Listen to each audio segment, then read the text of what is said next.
요셉의 이야기로 들어가려고 합니다. 야곱은 노년에 이 요셉을 얻었습니다. 노년에 얻은 아들, 우리가 뭐 늦둥이 이렇게 해서 말을 많이 하는데 야곱에게는 이 요셉이라는 아들이 굉장히 특별한 아들이었습니다. 무엇보다도 누구보다도 사랑했던 라헬이 낳은 아들이었죠. 그래서 다른 형제들보다 특별히 더 사랑했습니다. 그 사랑이 얼마나 특별했는가 하면 이 아들에게만 특별히 좋은 옷을 해서 입혔습니다. 그것을 성경에 기록해 놓고 있는데 야곱은 요셉에게 채색 옷을 지어서 입혔다 이렇게 되어 있습니다. 채색 옷이 뭐 색동옷 뭐 이런 것으로 이렇게 번역될 수도 있겠지만 굉장히 화려하게 예쁘게 멋지게 장식이 된 아주 멀리서도 알아볼 수 있을 정도로 이렇게 화려한 옷을 지어 입혔다는 것입니다. 그것도 그냥 태어났으니까 이렇게 고맙고 감사해서 처음 몇 해만 입혔던 것이 아니고 이 17년 17살을 살아가는 이 17년의 세월 동안에 꾸준히 계속 이 아들에게만 특별히 이런 좋은 옷을 해 입혔던 것입니다. 그러니까 야곱은 굉장히 요셉을 아꼈던 것이죠. 오늘 본문에 등장하는 요셉의 나이가 바로 그 17살 지금 이때입니다. 태어나서 지금까지 요셉은 아버지의 사랑을 한 몸에 받으며 자랐습니다. 채색 옷을 입고 또 이 존귀의 옷이라고 말을 해지는 이 채색 옷을 입고 아주 특별한 존재로 대접을 받으면서 귀한 부잣집 도련님으로 성장을 해온 것이죠. 여러분 그 한국 드라마 좋아하십니까? 가끔 보세요? 요즘에 어떤 드라마 보십니까? 예전에 제가 드라마 이야기 하나 썼더니 저에게 도전받아서 정주행해서 모든 드라마를 다 섭렵했다 이런 분이 계셔서 제가 드라마 제목을 말씀은 안 드리겠습니다. 근데 한국 드라마를 이렇게 보면서 제가 저희 가족들하고 함께 볼 때가 있습니다. 저희 집에 두 명의 여자가 있는 거 아시죠? 제 아내가 있고 그다음에 저희 큰 딸이 있습니다. 같이 이렇게 드라마를 보다가 가끔 그 두 여자들이 한 마음이 되어서 등장하는 여자 배우를 이렇게 싫어할 때가 있습니다. 저는 뭐 등장인물이 예쁘기만 하면 웬만하면 이렇게 너그럽게 봐주는 편입니다. 그런데 저희 집 여자분들은 등장인물이 드라마에서 꼴보기 싫은 짓을 하면 그 배우를 끔찍이도 싫어합니다. 드라마를 보면서 내내 아우 정말 싫어, 쟤 정말 짜증나 이러면서 그러면서 계속 봅니다. 그럼 저는 뭐 짜증나면 안 보면 되지 그걸 굳이 보면서 이렇게 짜증을 내고 있나 이 생각을 하면서 보는데 저희 집 여자들은 그렇지는 않습니다. 제가 이 드라마 이렇게 생각을 하면서 요셉을 이렇게 읽으니까 요셉이 아마 그런 전형적인 짜증나는 캐릭터가 아니었을까 이런 생각을 해봅니다. 최소한 지금 이 17살까지 살아가면서 그런 시점에서는 그런 것 같아요. 어떤 면에서 그랬나? 오늘 말씀을 곰곰이 이렇게 읽어보면 요셉은 형들이 어떤 크고 작은 이 실수를 하고 잘못을 하면 그것을 그냥 가만히 보고 참아주지 않고 그것을 가지고 가서 아버지에게 일러 바칩니다. 그게 한두 번이 아니었던 것 같아요. 그러니까 바로 이 요셉 때문에 형들이 자주 아버지에게 불려가가지고 야단을 맞고 욕을 먹었겠죠. 누가 이런 동생을 그리고 이복 동생을 좋아할 수 있었겠습니까? 아버지의 사랑도 한 몸에 받죠. 게다가 가만히 자기들을 지켜보다가 뭐 하나라도 잘못하면 가서 아버지한테 이르죠. 야단 맞게 하죠. 좋아하기가 힘든 캐릭터입니다. 대표적인 민폐 캐릭터가 아닐까 이런 생각이 듭니다. 요셉이 거기다가 한 가지 바로 이 아버지의 사랑을 받고 또 아버지에게 일러 바치는 이 한 가지 이유만으로 형들이 동생을 죽이고 싶을 정도로 그를 미워했던 것은 아닌 것 같습니다. 또 한 가지 이유가 더 있습니다. 이게 뭐냐면 바로 요셉의 꿈 때문입니다. 요셉이 꿈을 2번 꿉니다. 그리고 그 2번의 꿈이 성경에 지금 기록이 되어 있죠.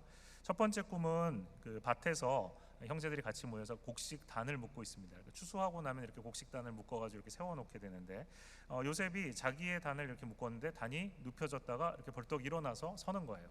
그리고 형제들의 단이 그 주변에 모여들어서 이 경배를 하는 것입니다. 절하는 꿈을 꾼 것입니다. 그리고 이 꿈을 꾸고 그냥 자기 혼자 마음속에 잘 간직하면 될 텐데 형들에게 가가지고 이 꿈을 이야기를 합니다. 그러니까 형들이 이야기를 듣고 분노합니다. 이렇게 말합니다. 네가 참으로 정말로 우리의 왕이 되겠느냐? 참으로 우리를 다스리는 자가 되겠다는 말이냐?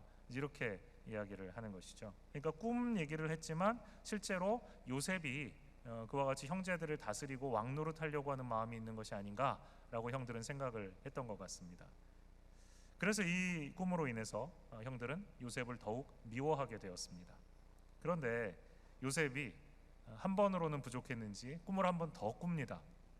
근데 이번에 꿈에는 형제들만 나온 것이 아니라 형들만 나온 것이 아니라 아버지 어머니도 나옵니다. 어떤 꿈인가 하면 해와 달과 또 11별이 바로 이 요셉을 중심으로 모여서 요셉에게 절하는 꿈을 꾸었습니다.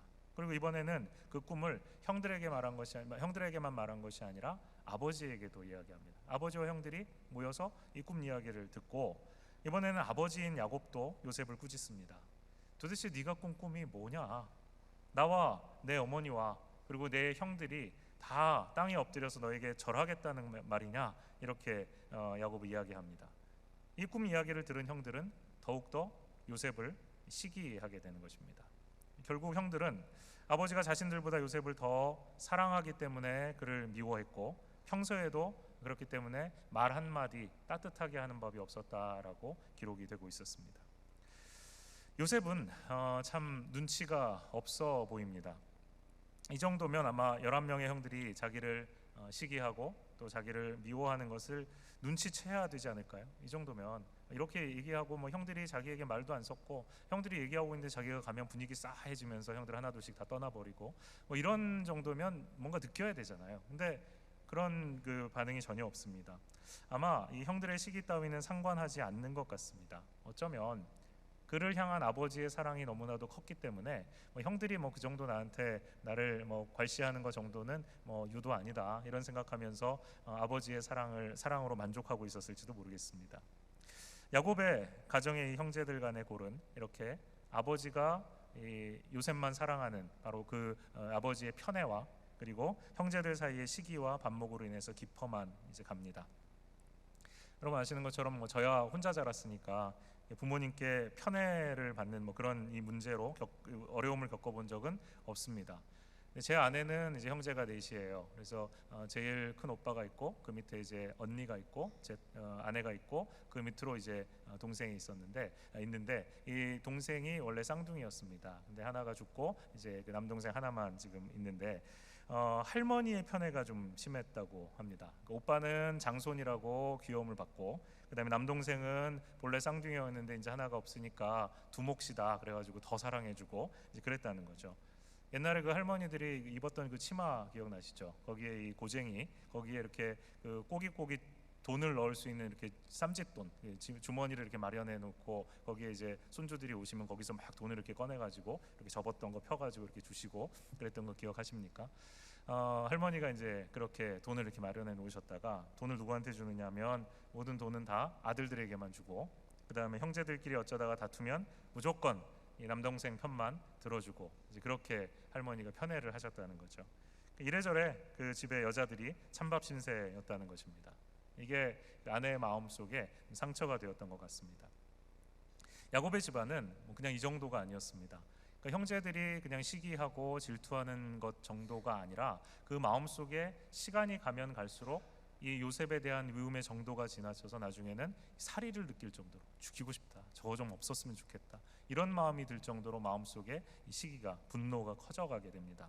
그렇게 이 상처의 골이 깊어가던 어느 날 드디어 사건이 벌어집니다. 요셉의 형들이 세겜에 가서 아버지의 양떼를 칠 때였습니다. 세겜이 어떤 곳인지 여러분 기억하십니까? 몇 주 전에 우리가 함께 야곱의 이야기를 다루면서 설교를 했었는데 세겜은 그 야곱의 딸 중에 하나인 디나가 그곳에 갔다가 부끄러운 일을 당한 그런 경험이 있었던 지역입니다. 그래서 그곳에서 어떤 일을 벌입니까? 형제들이 가서 아들들이 가서 그곳에 있는 거민들을 다 몰살시켜 버립니다. 그들을 속이고 그들을 다 죽여버리고 그리고 거기에 있는 재산들을 뺏어가지고 오게 되죠. 야곱이 너무나도 큰 위기감을 느끼면서 하나님 앞에 매달리게 되는 것을 우리가 보았습니다. 그리고 이 세겜을 야반도주해서 떠나게 됐던 것이죠. 그게 언젠가 하면 불과 2년 전입니다. 2년 전에 이런 일들이 벌어졌으니까 아직도 그 기억이 생생한 것이죠. 야곱에게만 생생한 것이 아니라 그 지역에 살고 있는 사람들에게도 마찬가지였을 것입니다. 그들이 하나님께서 그들을 두렵게 하셨기 때문에 야곱이 잘 그곳에서 빠져나올 수 있었던 것이지 만약에 그들이 하나님께서 그렇게 하시지 않았다면 틀림없이 야곱의 가정들을 죽일 수 있었던 그런 상황이었던 것이죠. 그래서 야곱은 이 세겜 지역에 아들들을 보내면서 양을 치라고 이제 보내면서 마음속에 불안함이 있었던 것 같습니다. 그래서 이제 어린 요셉은 보내지 않았지만 나머지 형제들이 이제 보내놓고 걱정이 됐던 거죠. 그러다가 이들의 안부를 확인해야 되겠다라는 생각이 문득 들었던 것입니다. 그래서 야곱은 요셉을 형들에게 보냅니다.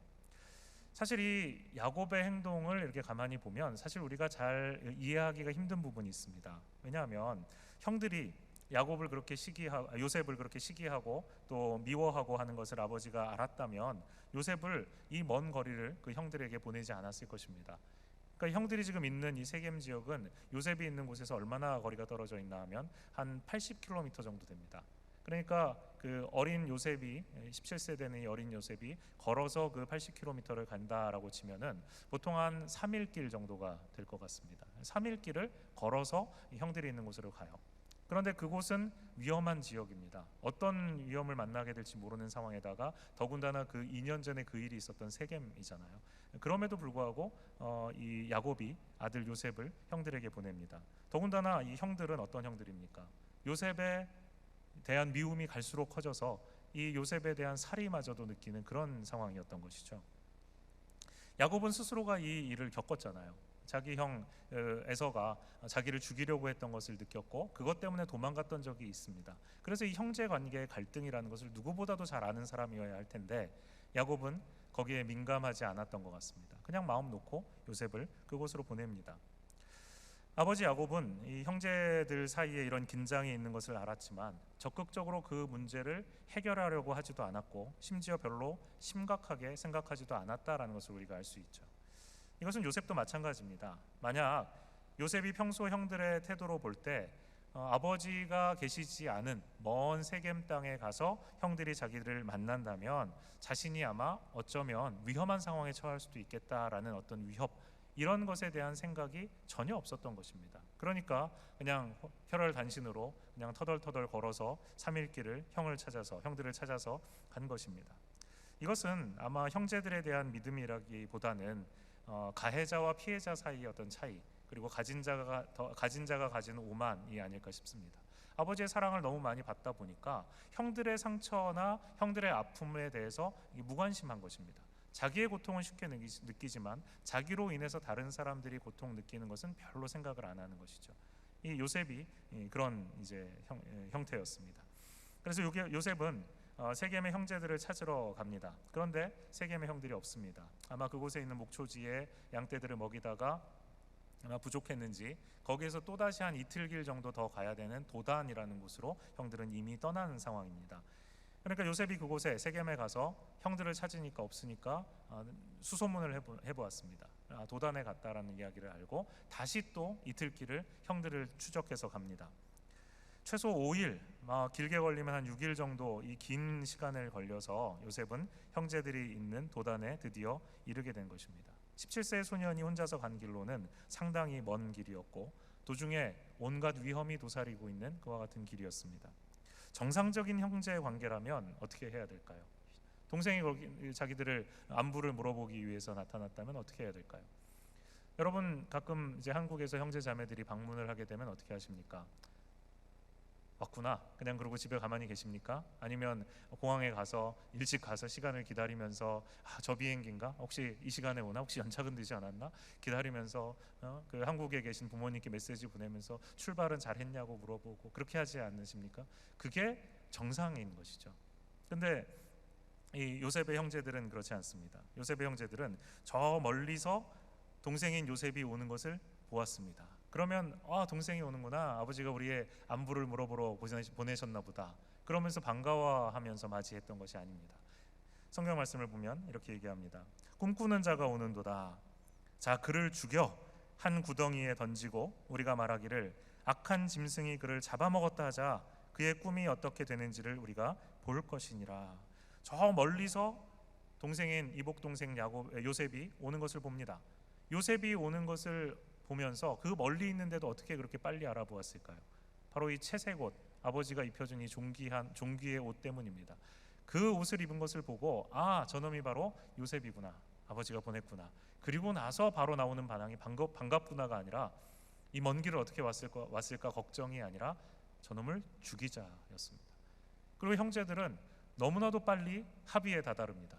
함께 그 동생 요셉의 모습을 보자마자 그래, 저놈을 이번 기회에 죽이자라고 생각을 하는 것입니다. 그러면서 루벤과 유다가 만약에 방해하지 않았다면, 이 대책을 마련하지 않았다면 바로 이때 요셉은 형제들의 손에 죽고 말았을 것입니다. 형제들이 그를 죽이기로 하면서 이렇게 말합니다. 자, 이놈 요셉을 이제 죽여서 그의 꿈이 어떻게 되는지 보자라고 얘기합니다. 그러니까 아버지가 요셉을 편애하는 것도 이 형제들의 마음속에 걸렸지만 무엇보다도 이 동생의 꿈이 그들의 마음속에 걸렸던 것입니다. 이복 동생, 더군다나 이 어린 동생이 자기들의 주인이 돼서 자기들의 경배를 받고 자기들을 이끄는 사람이 된다라는 것을 도저히 납득할 수가 없었던 것입니다. 그래서 동생을 죽이고 싶은 마음이 점점 더 커지고 있었던 것이죠. 그래서 죽이는 동기가 뭐냐? 그의 꿈이 어떻게 되는지 한번 보자라는 것이었습니다. 요셉이 만약에 죽으면 그가 꾸었다는 꿈, 형제들과 아버지 어머니까지 요셉에게 절하는 그 꿈이 도대체 어떻게 이루어질 것인가 하는 것이죠. 꿈의 주인공인, 자기가 생각할 때 자기가 주인공이라고 생각하는 요셉이 자기가 죽으면, 이 친구 요셉이 죽으면, 이 동생 요셉이 죽으면 이 꿈이 어떻게 이루어질 것인지 우리가 한번 보자라고 얘기하는 것이죠. 그러니까 적극적으로 하나님이 지금 이 요셉에게 주신 그 꿈을 통해서 이루어 가시고자 하는 그 일을 방해하려고 하는 것입니다. 요셉은 애굽에 팔려갑니다. 당연히 목숨을 건지죠. 그러나 애굽에 팔려가서 노예로 삽니다. 그리고 나서 죄수가 되었다가 결국은 애굽의 바로에 버금가는 총리가 됩니다. 이 일로 인해서 야곱이 살던 가나안, 그리고 애굽 그 고대 근동 지역 전역에 가뭄이 들었을 때에 형제들과 아버지가 와서 요셉에게 경배하고 식량을 달라고 요청하는 그 꿈이 실제로 이루어지는 것입니다. 그러니까 이 형제들은 지금 요셉을 죽여서 그가 이루려고 했던, 그가 꿈꾸었던 그 꿈을 없애버리자, 방해하자라고 생각하고 행동을 하는데, 실제로 하나님께서는 그것을 바꾸셔서 어떻게 하시는가 하면 그 꿈이 바로 이 형제들의 이 잘못된 악한 행동으로 인하여서 꿈이 이루어지게 되는 그와 같은 아이러니를 하나님께서 행하고 계시는 것입니다. 나중에 요셉이 애굽의 총리가 되었을 때 자신에게 찾아온 이 형들을 봅니다. 그리고 나서 이 형들을 만난 후에 나중에 자신이 바로 그 형제들이 죽이려고 했던 바로 그 요셉임을 밝힙니다. 처음에는 알아보지도 못하죠. 그때 요셉이 형제들에게 이렇게 고백합니다. 창세기 50장 가장 마지막이죠. 당신들은 나를 해하려 하였으나 하나님은 그것을 선으로 바꾸사 오늘과 같이 많은 백성의 생명을 구원하게 하셨습니다. 하나님이 바로 악을 선으로 바꾸셨다라고 이야기하고 있는 것입니다. 여러분, 창세기를 지금까지 이렇게 쭉 읽어오시면서 이와 같은 일이 반복되고 있다라는 것을 발견하실 수 있지 않으십니까? 인간들은 끊임없이 실수합니다. 인간들은 끊임없이 서로 미워합니다. 그리고 다투고, 그리고 죄를 범하고, 심지어는 하나님의 뜻을 지속적으로 방해하는 일을 합니다. 그렇지만 하나님은 이 모든 인간들의 실수와 인간들의 약점과 인간들의 죄와 또 다툼들을 통해서 하나님의 뜻을 이루어 가십니다. 인간들이 아무리 하나님의 뜻을 자기들의 어떤 잘못으로 방해하는 것 같아 보여도 결국은 하나님의 뜻이 이루어지고 있는 것을 봅니다. 이 모든 긴장, 갈등, 그리고 죄악에도 불구하고 눈에 보이지는 않지만 하나님의 손이 그 배후에 일하고 계시다라는 것을 우리는 배우게 됩니다. 성경에서 어떤 이야기들을 만납니까? 예를 들면 속이고 경쟁적이고 그리고 약삭발을 했던 그리고 자기중심적이었던 야곱이 어떻게 변화됩니까? 하나님의 존귀한 자, 하나님과 겨루어 이긴 자라는 존귀한 이름을 갖는 이스라엘로 변화되어집니다. 그리고 자만과 편애 속에 자기중심적이고 남을 전혀 배려할 줄 몰랐던 이 요셉이라는 이 인물이 애굽의 노예로 팔려가서 그곳에 결국은 야곱 집안 전체를 살리고 애굽에서 큰 민족을 이루는 일에 사용되어지는 이야기를 우리는 또한 창세기에서 만납니다. 이 모든 이야기 속에서 우리는 무엇을 보게 되는가? 바로 하나님의 보이지 않는 손을, 그 보이지 않는 손을 만나게 됩니다. 이 하나님의 보이지 않는 손이 끊임없이 일하고 계십니다. 하나님은 그냥 손을 묶고 팔짱을 끼고 어떻게 되어가는지 보자라고 지켜보시는 분이 아니라 직접 그 손을 드셔서 사람들의 삶을 변화시키시고 자신이 원하시는 일들을 이루어 가시는 하나님이십니다. 그 손으로 민족의 역사, 개인의 삶, 그리고 인간들이 하나하나 선택하는 그 일상의 선택들을 통해서 끊임없이 일을 하고 계시다는 것입니다. 여러분은 살아가시면서 이런 작은 일상에서부터 사회와 또 국가 전체에 영향을 미치는 큰 일들까지 하나님이 지금 그 보이지 않는 손을 들어서 역사하시고 계시다라는 사실을 의식하시면서 살아가고 계십니까? 아마 우리는 하나님의 손이 일을 하시고 계시다라는 것을 늘 인식하며 살아가고 있지는 잘 못한 것 같습니다. 우리가 이런 눈에 보이지 않는 하나님의 섭리, 하나님의 계획, 하나님의 일하심을 인식하면서 살아가지 못하기 때문에 크고 작은 시험을 만날 때마다 쉽게 절망하고 또 좌절하는 것입니다. 하나님이 이 일을 통해서 무엇을 하시려고 하는지 우리는 이해하려고 하기보다는 쉽게 현재 겪고 있는 이 문제로 인하여서 좌절하고 절망하는 데 그치는 것입니다. 목사님, 저도 목회를 하면서 이런 고민을 많이 합니다. 성도님들을 만날 때 어려움을 당하시는 분들을 참 많이 보는데 사랑하는 외아들을 자동차 사고로 먼저 천국에 보내고 절망에 빠져 있는 부모님을 볼 때, 또 한국에서 부모님이 돌아가셨지만 신분 문제가 해결되지 않아서 나가보지도 못하고 그저 눈물만 흘려야 하는 아들을 볼 때, 믿었던 사람에게 사기당하고 일평생 애써서 일구어 왔던 사업체를 빼앗기고 한숨 쉬고 계시는 집사님 곁에 서야 할 때, 믿음의 집안의 자녀로 잘 자라주고 좋은 대학에 가서 이제는 내가 할 일 다 했구나 생각했는데 대학 간 아들이 마약에 손을 대고 또 망가져가는 것을 애타는 마음으로 지켜보면서 가슴을 찢는 부모님을 볼 때, 바로 이와 같은 현실들을 우리가 만나게 될 때 참으로 하나님이 바로 이러한 상황 속에서도 일하고 계시다, 하나님이 지금도 당신과 함께 계시다, 당신의 삶의 주인이시다 라고 쉽게 말하기가 어렵습니다. 그것이 사실이 아니라서가 아니라 그 사실을 받아들이는 것이 현실적으로 너무나도 어려운 상황에 직면해 있기 때문입니다. 그런데 요셉은 좀 달랐습니다. 처음부터 그랬던 것은 아닙니다. 그런데 요셉이 이 포로가 되고 죄수가 되고 그리고 하나님의 함께 하심을 다 경험하고 나니까 나중에 고백하게 되는 것이 바로 이 말씀이었던 것이죠. 당신들은 나를 해하려 하였으나 하나님은 그것을 선으로 바꾸사 오늘과 같이 많은 백성의 생명을 구원하게 하셨습니다. 하나님이 자기의 인생을 주관하시고 계시다는 사실을 이 모든 과정을 겪으면서 통과하면서 드디어 알게 된 것입니다.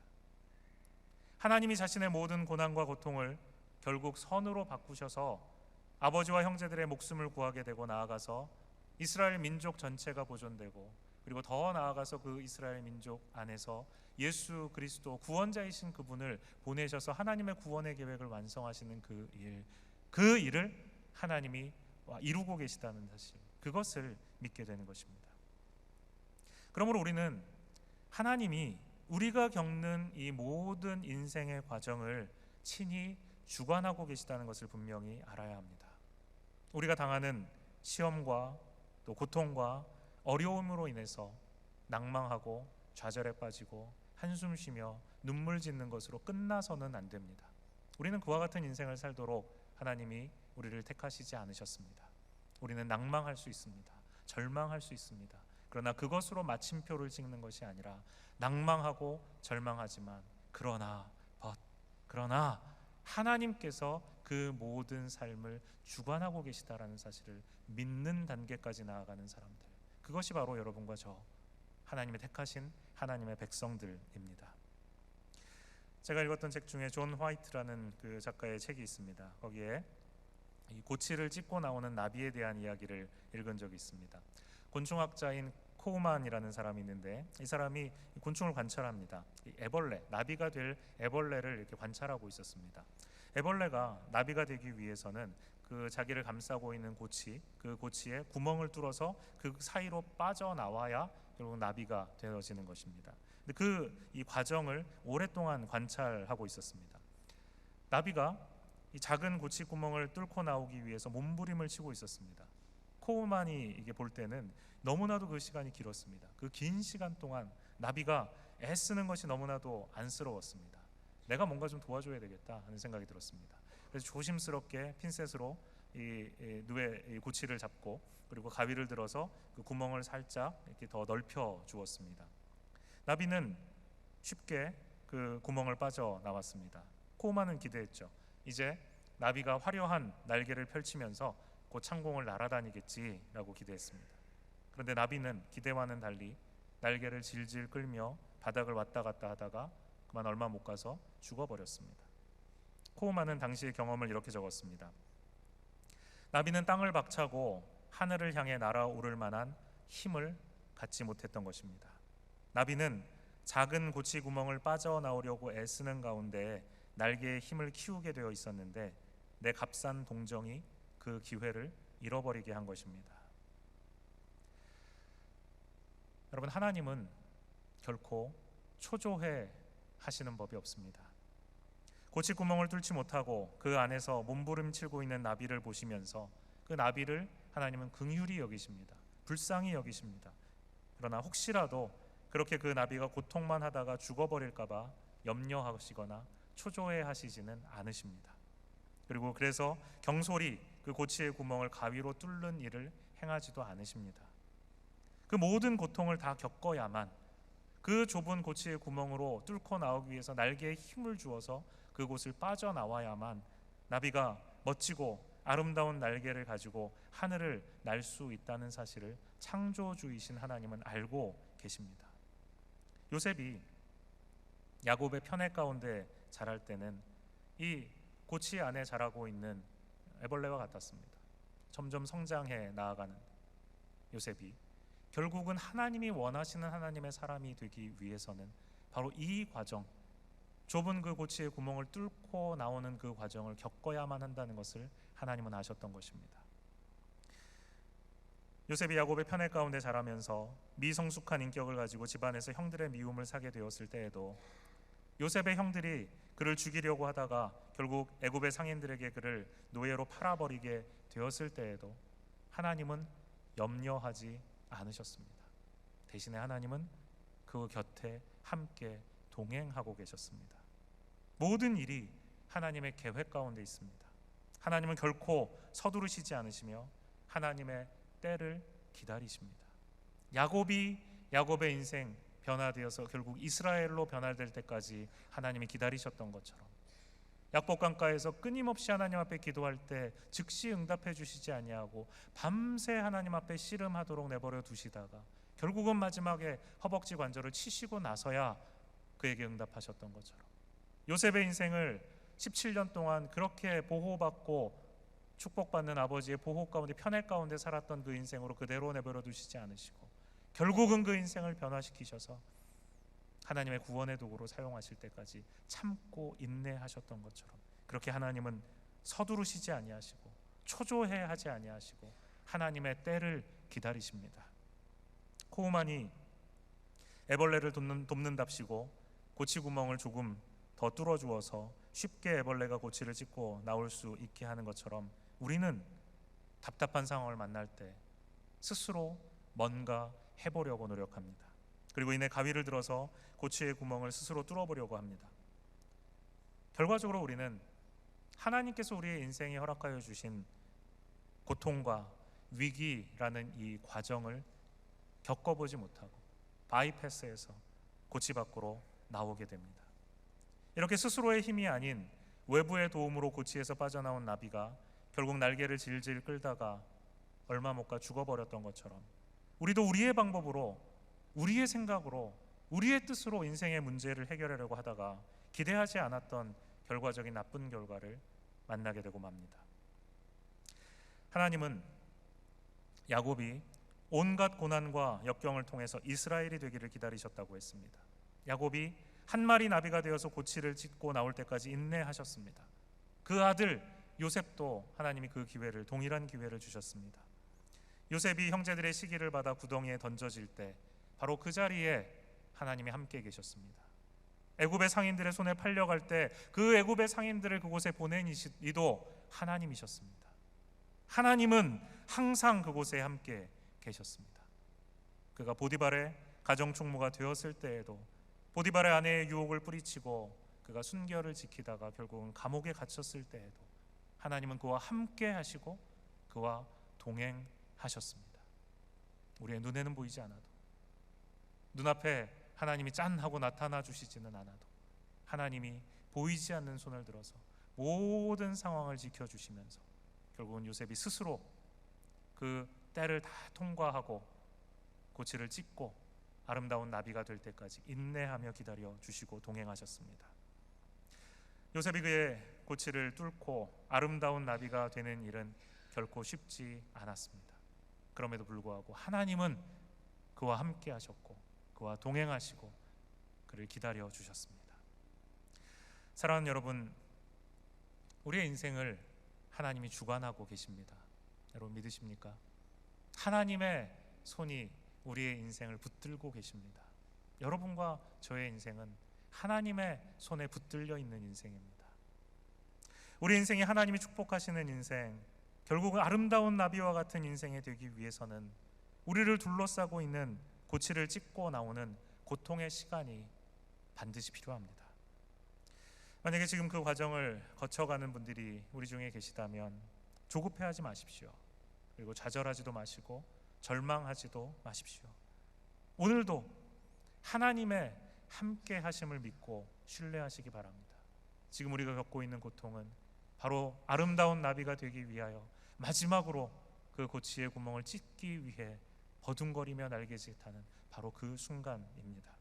인생의 고치를 빠져나오는 그 일을 하나님의 손에 맡기시기 바랍니다. 힘들고 고통스럽지만 허락하신 모든 수고와 인내가 끝날 때 우리는 나비가 젖은 날개로 힘겹게 고치를 빠져나와서 해가 떠서 그 날개가 마르면 힘차게 그 화려한 날개를 펼쳐서 하늘로 비상하는 것처럼 하나님의 존귀한 자로 영광스러운 하나님의 자녀로 살아가게 될 것입니다. 하나님이 함께 하시고 동행하시고 결국 여러분을 반짝이는 화려한 날개를 가진 아름다운 나비, 아름다운 인생을 살게 하실 것입니다. 자녀들을 두신 부모님들 중에 자녀들로 인하여서 답답해하시고 눈물을 흘리시고 아파하시는 분들이 계십니까? 자녀들을 보면서도 우리는 조급해 할 필요가 없습니다. 그들이 반항하고 믿음을 떠난 것 같고 반복되는 잘못 속에 신음하고 있다면 부모인 우리의 역할은 무엇일까요? 가위를 들고 그들의 고치를 잘라서 쉽게 나오게 하는 것이 아닙니다. 하나님의 손이 그들로 지금 이 순간의 고통을 충분히 겪어내고 결국 모든 것을 선으로 바꾸시는 하나님이 그들을 변화시키실 것을 믿고 기다리는 것입니다. 하나님이 여러분의 자녀들을 변화시키시고 준비시키시고 그들의 인생에 합당한 아름다운 인생, 나비와 같은 인생 되도록 하나님 만들어 주실 것입니다. 바로 그 길이 가장 소망이 있는 길입니다. 선하신 하나님께서 요셉의 인생을 주관하셨던 것처럼 하나님은 여러분과 저의 인생 그리고 우리의 자녀들의 인생을 주관하십니다. 그리고 그 모든 것들을 변화시키셔서 하나님의 베스트, 최선이 되게 하실 것입니다. 함께 이 시간 기도하겠습니다. 하나님 은혜를 감사합니다. 주님의 은혜가 우리를 살립니다.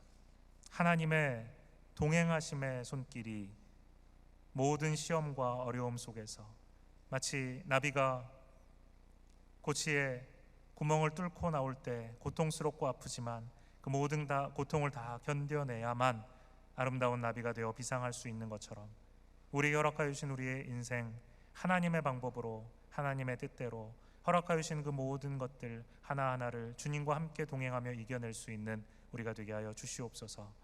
그래서 이 모든 고통을 이겨내고 결국은 하나님이 원하시는 우리 눈에 보이지 않지만 역사하고 계시는 그 하나님의 뜻대로 하나님을 기쁘시게 해드리는 우리의 인생, 우리 가족들의 인생, 우리의 자녀들의 인생이 되게 하여 주실 줄 믿습니다.